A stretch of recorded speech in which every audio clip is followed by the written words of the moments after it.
그런데 바리새인 중에 니고데모라 하는 사람이 있으니 유대인의 지도자라. 그가 밤에 예수께 와서 이르되 랍비여 우리가 당신은 하나님께로부터 오신 선생인 줄 아나이다. 하나님이 함께 하시지 아니하시면 당신이 행하시는 이 표적을 아무도 할 수 없음이니이다. 예수께서 대답하여 이르시되 진실로 진실로 내게 이르노니 사람이 거듭나지 아니하면 하나님의 나라를 볼 수 없느니라. 니고데모가 이르되 사람이 늙으면 어떻게 날 수 있사옵나이까?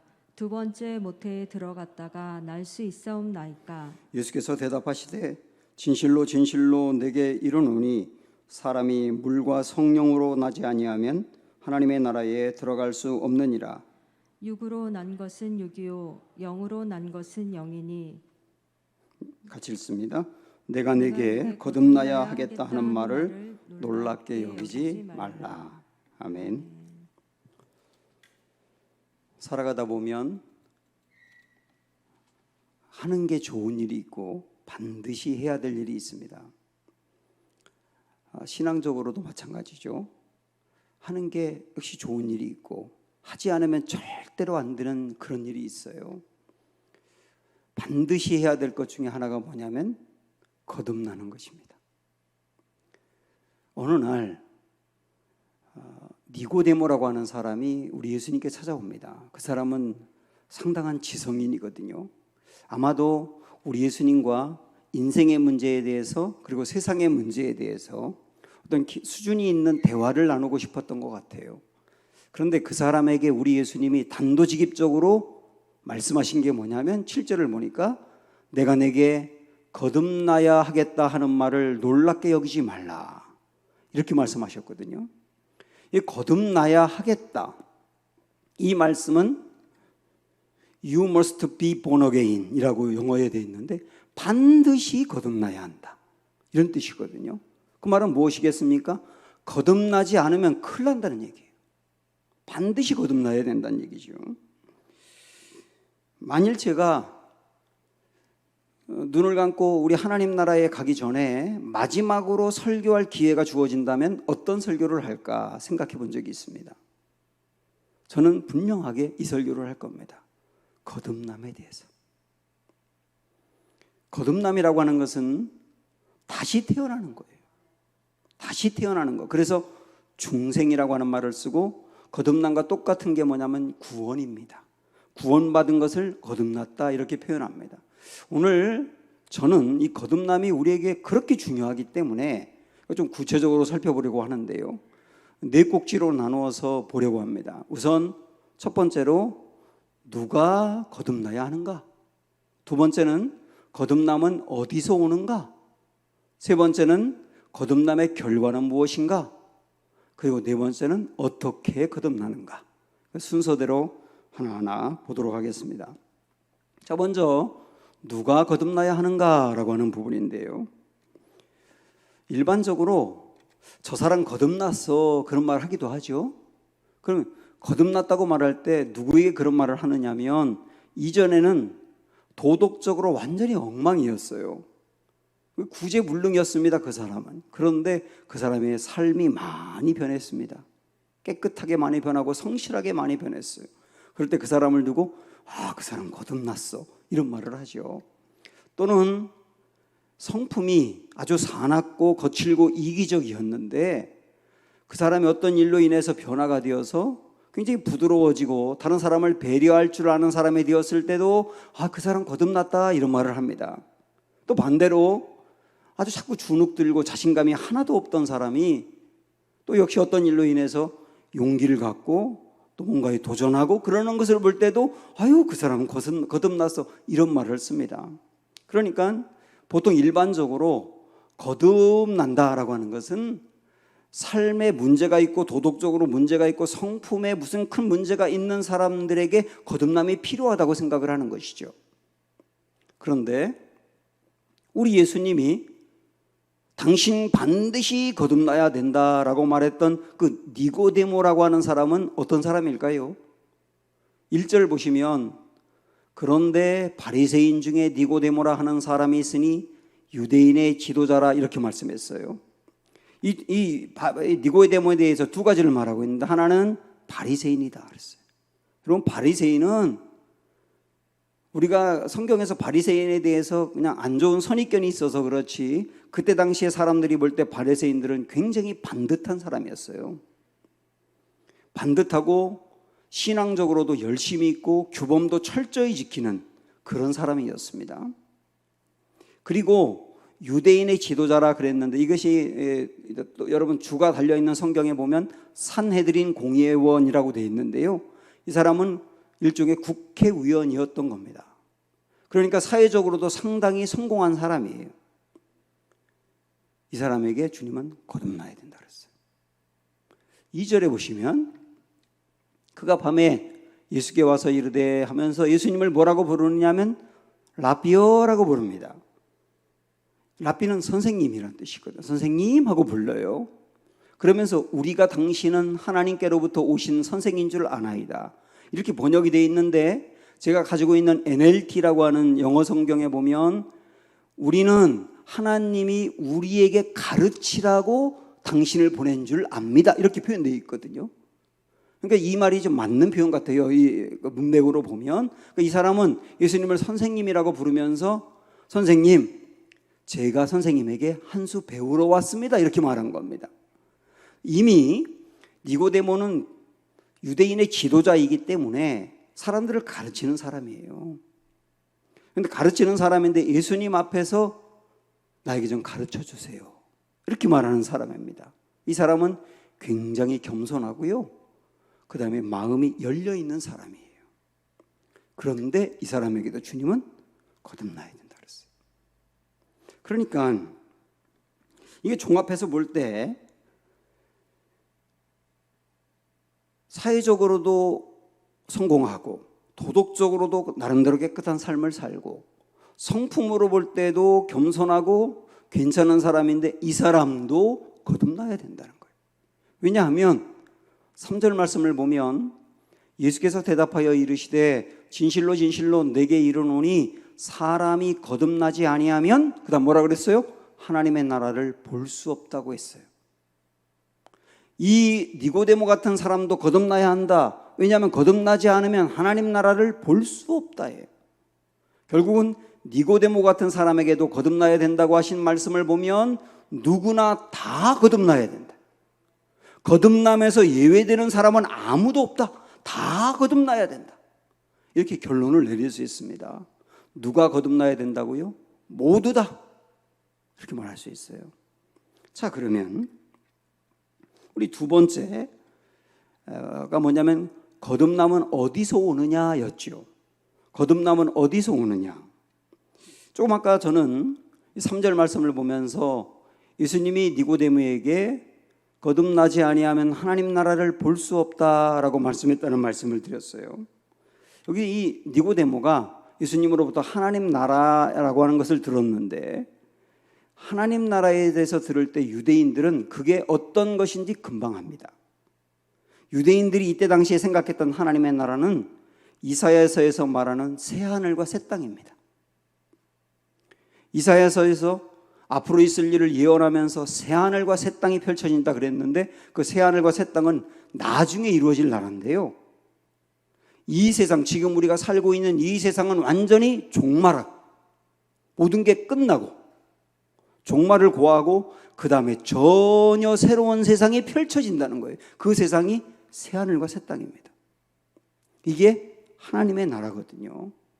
이건 나중에 이루어질 일이에요. 우리 예수님도 마태복음 19장에서 하나님의 나라를 이렇게 말씀했습니다. 예수께서 이르시되 내가 진실로 너희에게 이르노니 세상이 새롭게 되어, 이랬어요. 이게 우리 예수님께서 하나님 나라를 말씀하고 있는 겁니다. 세상이 새롭게 되어, 그 말은 뭐겠어요? 지금 살고 있는 이 세상이 한결 좋아져서 아름다워지는 게 하나님 나라가 아니에요. 지금 우리가 살고 있는 세상은 전부 다 무너지고 없어지고 새로운 세상이 펼쳐지는 거예요. 그게 하나님의 나라라고요. 물론 미래에 될 일이죠. 그리고 이어서 말씀을 보면 인자가 자기 영광의 보좌에 앉을 때에, 이렇게 말씀했는데 인자가 예수님이지 않습니까? 예수님이 영광의 보좌에 앉는다는 말은 세상을 통치한다는 거예요. 그러니까 하나님의 나라는 완전히 새로운 나라다. 그리고 그 나라는 예수님이 통치하는 나라다. 그렇게 말씀하신 것이죠. 근데 이 나라는 절대로 무너지지 않을 나라가 될 거예요. 그게 하나님의 나라입니다. 자, 이게 하나님의 나라라고 하는 것을 여러분들이 이해하시고 오늘 예수님이 니고데모에게 했던 말씀을 우리가 다시 보겠는데 3절과 5절을 이어서 볼게요. 먼저 3절 보시면 예수께서 대답하여 이르시되 진실로 진실로 내게 이르노니 사람이 거듭나지 아니하면 하나님의 나라를 뭐라고 그랬냐면 볼 수 없다 그랬어요. 자, 그다음 5절에서는 뭐라고 말했냐면 예수께서 대답하시되 진실로 진실로 내게 이르노니 물과 성령으로 나지 아니하면, 거듭난다는 것을 이렇게 표현했죠. 물과 성령으로 난다는 다른 말로 표현한 거예요. 근데 거듭나지 아니하면 어떻게 된다 그랬냐면 이번에는 하나님 나라에 들어갈 수 없다고 했어요. 3절에서는 볼 수 없다, 5절에서는 들어갈 수 없다. 이거를 반대로 이야기한다면 거듭나면 하나님 나라를 볼 수 있다, 들어갈 수 있다죠. 여기서 본다라고 하는 개념은 사실은 현재적인 개념이에요. 그리고 들어간다라고 하는 것은 미래적인 개념이라고요. 하나님의 나라를 현재적인 개념과 미래적인 개념 두 가지로 주님이 말씀한 겁니다. 거듭나는 사람은 나중에 하나님 나라에 들어가기도 하지만 현재적으로 하나님 나라를 볼 수 있다라고 말씀한 거예요. 결국은 이 주님의 말씀을 이제 하나님의 나라 우리가 앞으로 봤던 거하고 연결하면 이렇게 말할 수 있습니다. 하나님의 나라는 미래에 가야 될 나라이지만 미래에 가야 할 하나님의 나라가 현재 거듭난 사람에게 온다는 거예요. 거듭난 사람에게 온다는 거예요. 의로 온다기보다는 에게 온다죠. 거듭난 사람에게 온다. 이걸 다르게 말한다면 미래에 이루어질 하나님의 나라가 거듭난 사람에게 심겨진다, 이렇게 말해도 괜찮아요. 현재 살고 있는 우리들에게 심겨진다예요. 완벽한 것은 아닙니다, 하나님의 나라가. 그러나 조금이나마 실제로 하나님의 나라가 우리에게 오는 것, 그게 바로 거듭남이라고요. 마치 시간 여행을 하는 거와 비슷하다고 볼 수 있는데 우리가 미래로 가는 것이 아니라 미래가 우리에게 오는 겁니다. 미래에 이루어질 하나님의 나라가 우리에게 오는 거라고요. 세상을 거듭나게 하시는 하나님의 능력이 지금 나의 삶에 들어와서 하나님의 나라를 살게 한다, 이렇게 말하면 여러분도 이해가 되시겠죠. 나에게 들어오는 하나님의 나라가 느리긴 하지만 확실하게 나의 마음과 삶에 하나님의 아들의 형상을 본받도록 변화시켜 간다는 뜻이에요. 실제 그런가 한번 볼까요? 베드로와 바울을 한번 이렇게 비교해 보겠습니다. 베드로는 원래 줏대가 없고 겁쟁이였습니다. 그 예수님이 십자가에 못 박힐 걸 말씀할 때 절대로 그런 일이 없을 거라고, 내가 목숨을 걸고 예수님 보호할 거라고 얘기했던 베드로가 예수님이 잡히고 난 다음에 3번이나 모른다고 부인했던 사실을 보면 알 수 있어요. 반면 다윗 같은 경우는, 바울 같은 경우는 굉장히 완고하고 가혹한 사람이었습니다. 바울이 전도 여행을 할 때 마가 요한이라고 하는 사람과 함께 갔었잖아요. 근데 마가 요한이 중도에서 힘들어서 포기했지 않습니까? 그 사람이 그 다음 또다시 간다고 할 때 절대로 안 된다고, 한 번 포기한 놈은 또 한다고 끝까지 반대했지 않습니까? 이 일로 인해서 결국은 자기의 멘토 같았던 바나바와 갈라지게 됩니다. 바나바와 갈라지는 한이 있더라도 그 사람은 받아줄 수 없다, 이렇게 말했던 게 바울이거든요. 굉장히 가혹하죠. 완고하고. 그런데 나중에 베드로와 바울이 변합니다. 줏대 없고 겁쟁이였던 베드로는 사자처럼 강건한 사람으로 바뀝니다. 그리고 완고하고 가혹했던 바울은 자비롭고 온유한 사람으로 바뀌어요. 하나님의 나라가 그들에게 왔을 때 처음부터 금방 달라진 건 아니지만 느리지만 분명하게 그들의 삶에 하나님의 나라가 미리 오다 보니 서서히 예수 그리스도의 형상을 담는 모습으로 변해가지 않습니까? 이게 하나님의 나라이고 이게 거듭남이라고 하는 거거든요. 그래서 거듭남은 이렇게 정리할 수 있습니다. 거듭남은 어디서 오는가? 미래에서 온다. 미래 하나님 나라가 현재 우리에게 임하는 거다. 이렇게 말할 수 있습니다. 자, 그러면 세 번째로 거듭남의 결과가 무엇인가라고 하는 것을 보아야 합니다. 조금 아까 물론 본 것도 거듭남의 하나의 결과일 수 있어요. 미래가 현재로 온다는 것도요. 근데 이 거듭남의 결과를 조금 더 깊이 소상하게 살펴보려고 하는데, 우리 예수님이 5절에서 니고데모에게 이렇게 말씀했죠. 예수께서 대답하시되 내가 진실로 진실로 네게 이르노니 사람이 물과 성령으로 나지 아니하면 하나님 나라에 들어갈 수 없다. 물과 성령으로 난다라고 표현했습니다. 거듭남을 이렇게 표현했다고요. 그럼 여기서 물과 성령은 뭐냐? 물이 뭐냐? 물은 생명을 의미합니다. 이스라엘 백성들에게 있어서 비가 많이 내리지 않는 그들에게 있어서 물은 항상 생명을 의미했어요. 물이 있다는 것은 생명이 산다는 의미거든요.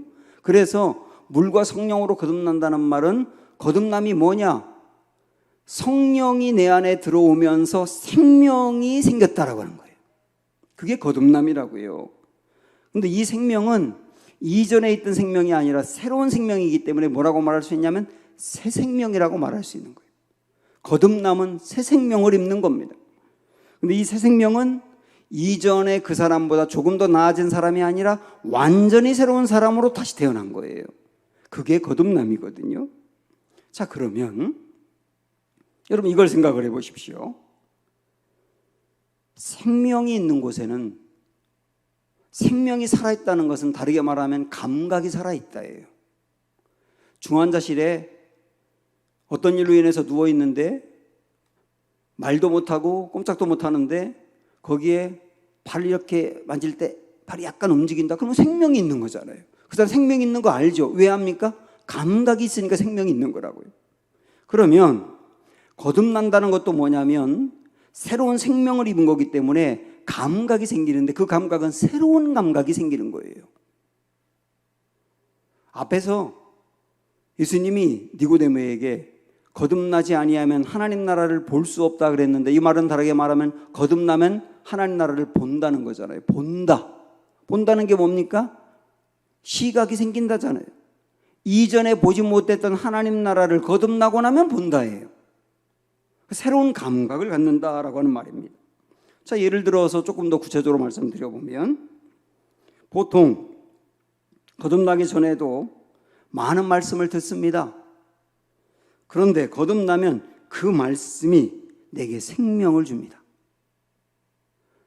마음에 굉장히 위로가 되고 감동이 되고 깨달음이 생깁니다.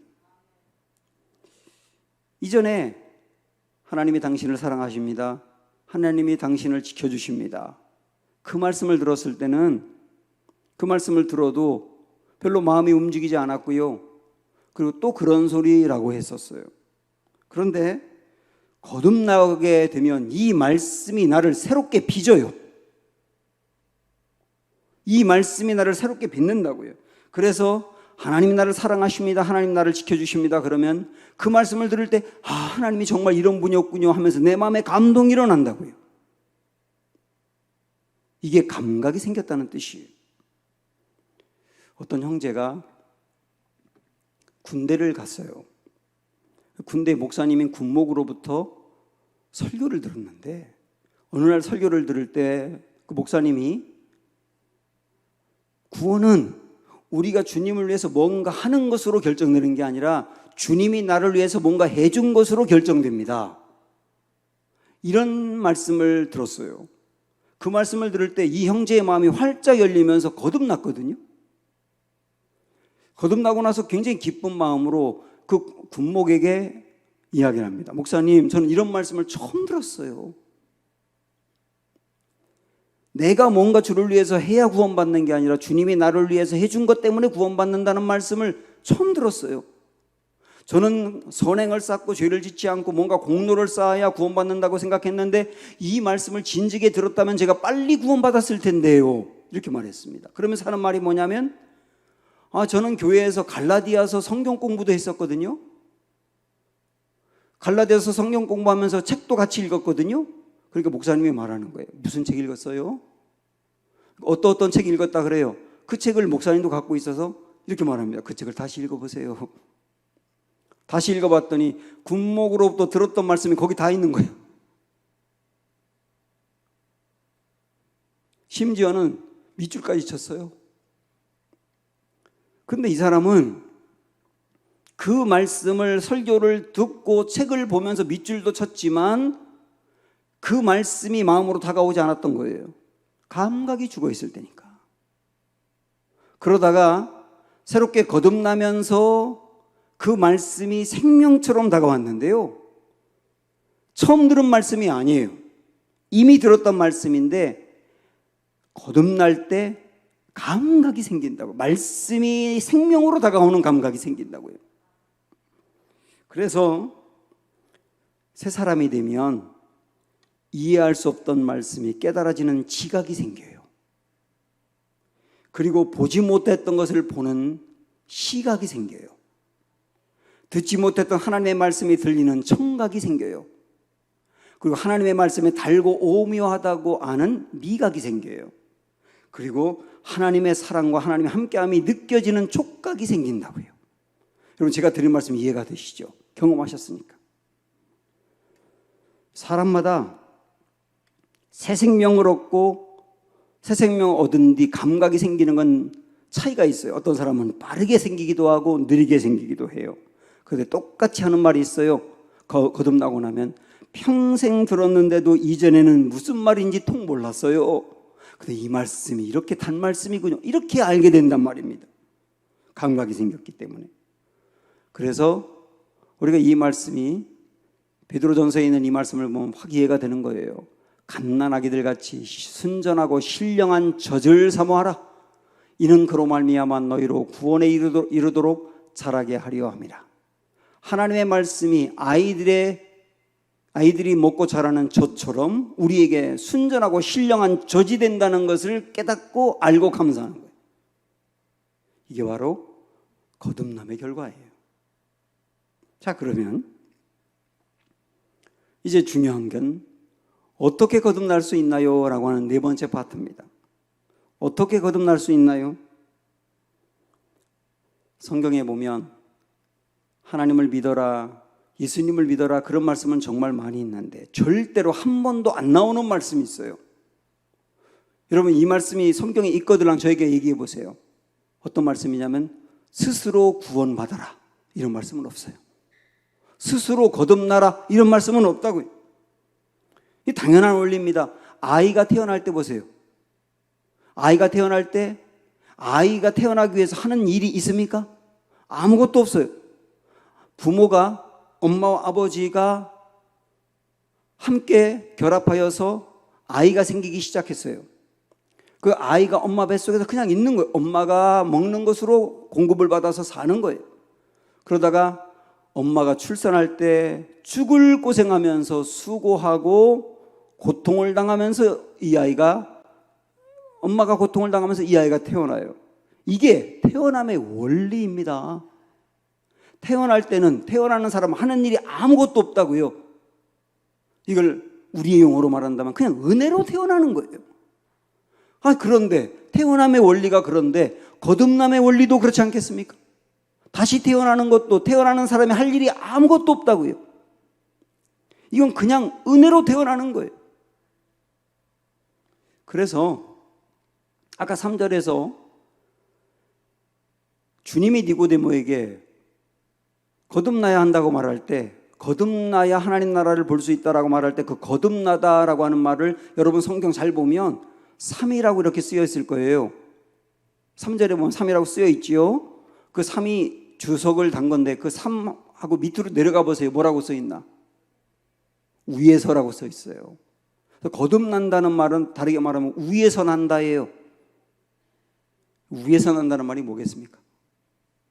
스스로 나는 게 아니라 하나님이 나게 해준다는 뜻이죠. 그런 의미로 위에서 난다라고 표현하고 있는 겁니다. 태어나는 것은 하나님이 은혜로 나는 겁니다. 그러므로 우리가 거듭나기 위해서 할 일은 아무것도 없습니다. 오히려 거듭나기 위해서 뭔가 노력했던 것을 다 내려놓는 게 중요해요. 지금 우리가 요한복음 3장의 니고데모를 봤습니다마는 요한복음 4장에 보면 사마리아 우물가의 여인 이야기가 나옵니다.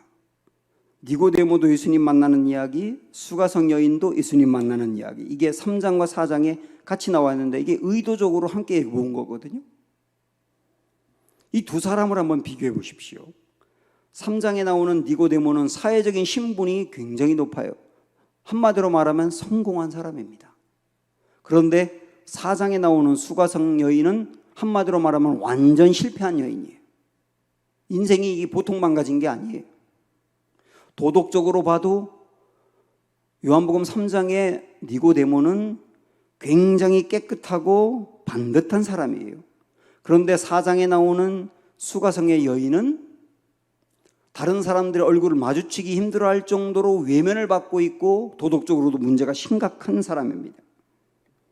그런데 중요한 건 뭐냐면 니고데모에게 우리 주님은 거듭나야 한다 이러셨고요. 4장에 나오는 수가성 여인에게도 거듭나게 하기 위해서 찾아가셨어요. 결국 이것은 무엇을 의미하느냐면 잘 들어보십시오. 삶이 잘 정돈되고 아무리 착실한 사람도 거듭나야 합니다. 반면 삶이 난잡하고 헝클어진 사람도 거듭날 수 있습니다. 주님이 이들에게 말씀하시는 거예요. 니고데모 같은 사람이나 사마리아 우물가의 여인 같은 사람이나 도찐 개찐이다. 다 거듭남이 필요하고 주님의 은혜가 있다면 거듭날 수 있다. 이렇게 말씀하신 게 핵심이라고요. 다시 말씀드리면 가장 성공한 사람도 거듭나야 하고 가장 실패한 사람도 거듭날 수 있다예요. 다만 이 두 부류의 모든 사람은 주님의 은혜로만 가능하다. 그래서 거듭나기 위해서 우리가 보통 회개해야 한다 그런 말 많이 하지 않습니까? 회개해야 된다고 하는 것은 내가 지었던 몇 가지 죄를 고백하는 정도가 아니고 더 근본적으로는 내 노력으로 거듭나려 했던 잘못을 인정하고 거듭나기 위해서 내가 아무것도 할 수 없다는 것을 마음으로 받아들이는 게 사실은 회개예요. 오늘 여러분에게도 이게 굉장히 중요한 부분입니다. 자, 이렇게 나는 거듭나기 위해서 아무것도 할 수 없다, 오직 주님의 은혜로만 한다라고 하는 것을 하나 붙드시기 바라고, 이어서 거듭나기 위해서 믿음을 가지셔야 되는데요. 여기서 말하는 믿음이라고 하는 것 어떤 거냐면 그냥 두루뭉술하게 갖는 믿음이 아니고 특정해서 갖는 믿음이에요. 두루뭉술하게 믿음을 갖는다는 것은 뭐냐면 나 하나님 살아계신 거 믿어요. 나 예수님 믿어요. 그러니까 나 구원 받은 거 아니에요? 이렇게 생각하는 믿음이 두루뭉술한 믿음이라고요. 두루뭉술한 믿음이 아니라 특정해서 믿어야 된다니까요. 무엇을 특정해야 되느냐?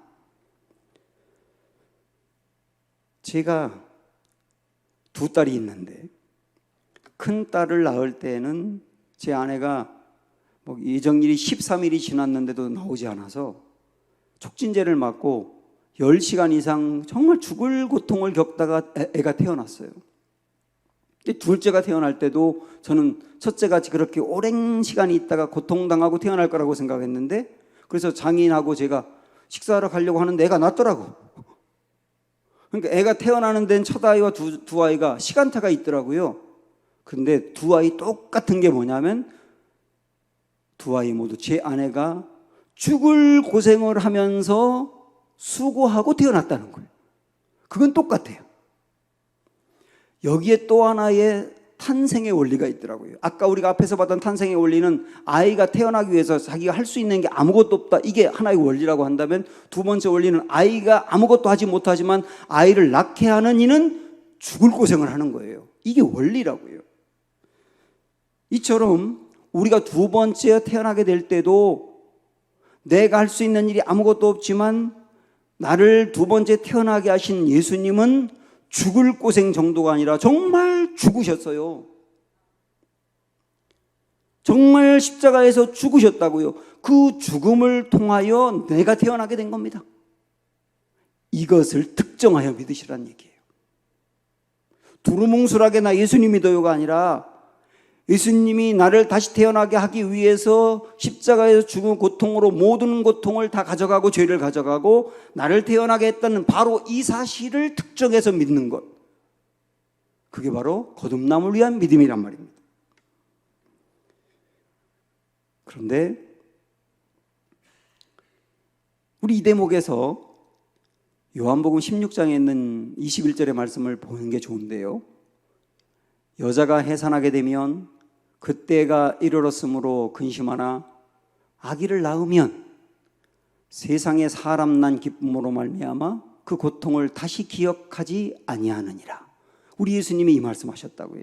이 말은 뭐냐면 엄마가 아이를 낳을 때 죽을 고생하면서 고통을 당하고 수고하지 않습니까? 그러나 아이가 태어난 것을 보면 사람 난 기쁨으로 말미암아 그 고통을 잊는다라고 하는 것, 굉장히 기뻐한다는 거죠. 그러니까 또 낳죠, 애를. 자, 이 말씀 우리 주님이 왜 하셨겠어요? 우리 주님이 우리를 다시 태어나게 하기 위해서 죽는 고통, 아예 당신의 목숨을 내놓는 고통과 희생을 당하셨어요. 그러나 그 일로 인해서, 우리 예수님의 그 십자가의 은혜로 인해서 사람이 태어난 기쁨, 사람이 거듭난 기쁨을 우리 주님이 보실 때 정말 기뻐하신다는 거예요.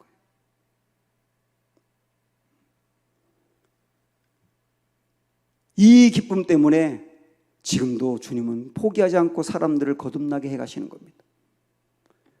어떤 할아버지가 손주에게 말합니다. 손주들에게, 보세요, 우리 손주들에게 그러면서 말합니다. 너희가 세상에 태어났을 때 얼마나 기뻤던지, 하지만 너희가 거듭났음을 알았을 때 그보다 훨씬 더 기뻤단다. 이 주님의 마음이라고. 주님의 마음.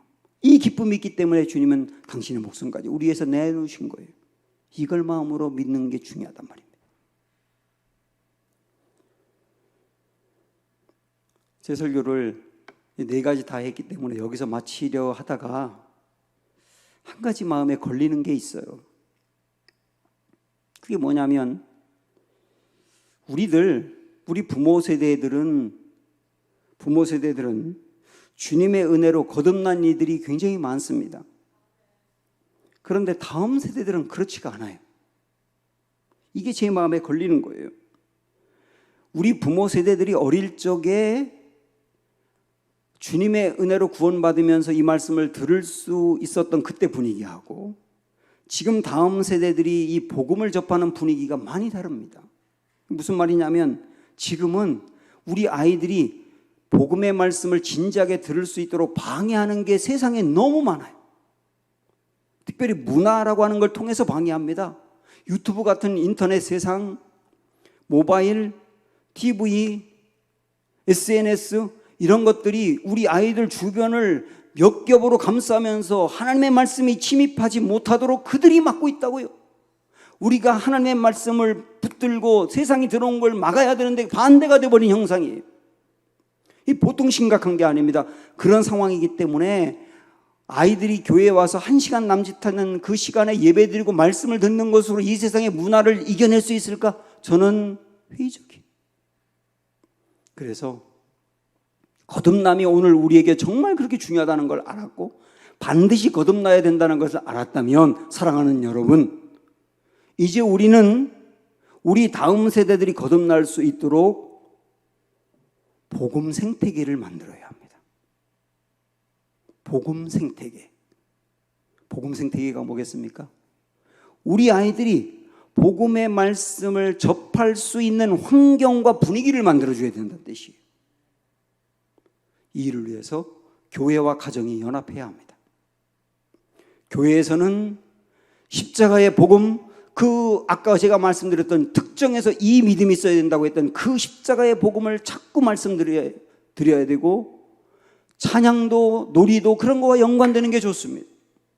그래서 자꾸 아이들이 교회에서 복음 생태계 안에 들어오도록 해야 돼요. 근데 이것만이 아니고 가정에서 부모님들이 자녀들과 복음을 나눌 수 있는 분위기를 만들어 가셔야 합니다. 아이들에게 내가 만난 예수님을 이야기하셔야 되고요. 그리고 아이들의 얘기를 들어보셔야 합니다. 우리는 예수님의 십자가로 내가 구원받았다고 하는 게 당연하지만 내가 당연하다고 해서 애들도 당연하다고 여길 수가 없거든요. 아이들은 고민을 많이 할 수 있습니다. 그래서 아이들에게 질문을 던지고 아이들의 생각을 들어보고 아이들의 고민을 들어보세요. 그리고 아이들에게 상상력을 가지고 생각하게 해보세요. 이런 것들을 가정에서 나누셔야 됩니다. 그래서 큐티가 굉장히 중요합니다. 말씀을 가지고 아이들과 이야기할 수 있고, 그냥 기도하면 하나님이 도와주셔, 열심히 살면 잘 돼, 이런 말씀을 좀 뛰어넘어서 가장 근본적으로 특정한 그 믿음, 주님이 우리를 위해서 해주신 일들을 진지하게 나누는 이런 가정의 분위기를 만드는 게 뭐라고요? 복음 생태계를 만드는 거라고. 거듭남은 하나님이 이루시는 일입니다. 그런데 우리는 거듭나기를 위해서 하나님의 말씀이 있고, 하나님의 말씀이 들리고, 하나님의 말씀이 선포되고, 하나님의 말씀을 가지고 고민할 수 있는 분위기를 만들어줘야 된다고요. 이게 저를 비롯한 우리 모든 부모 세대들의 책임이며 의무이기도 합니다. 그래서 우리뿐만 아니라 우리의 다음 세대도 거듭나는 이 은혜 안에 들어갈 수 있기를 주님의 이름으로 축원합니다. 함께 찬양할까요? 그 사랑 함께 부릅니다.